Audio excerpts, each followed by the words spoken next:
అమ్మ నన్ను ఎందుకు కన్నావని ఒకవేళ అమ్మని అడిగితే ఏం కలుగుతుందంట? వారికి శ్రమ కలుగుతుందంట.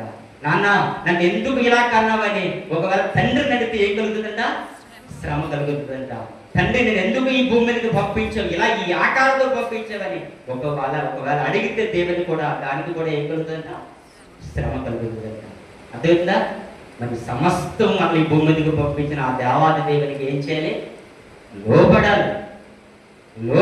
కృతజ్ఞతలుగా బ్రతకాలి. పనికొచ్చే పాత్రగా బ్రతకాలి అంటున్నాడు. ఇశ్రాయేలు వారితో చెప్తున్నాడు, ఆ కొమ్మని చేతిలో పోయినప్పుడు ఆ మట్టిని తీసి మళ్ళా ఎలాగైతే మళ్ళీ ఆ సార మీద పెట్టి మళ్ళా ఒక కొండను ఎలాగైతే తయారు చేసాడో, ఓ ఇశ్రాయేలు వాళ్ళ మీరు పడిపోయినప్పుడు మిమ్మల్ని కూడా నేను అలాగా బాగు చేయలేదా, అలా కట్టలేదా అని ఇశ్రాయేలు వారిని ఆనాడు ప్రశ్నించేది.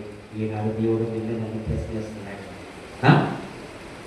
ఈనాడు దేవుడు నిన్ను నన్ను ప్రశ్నిస్తున్నాడు.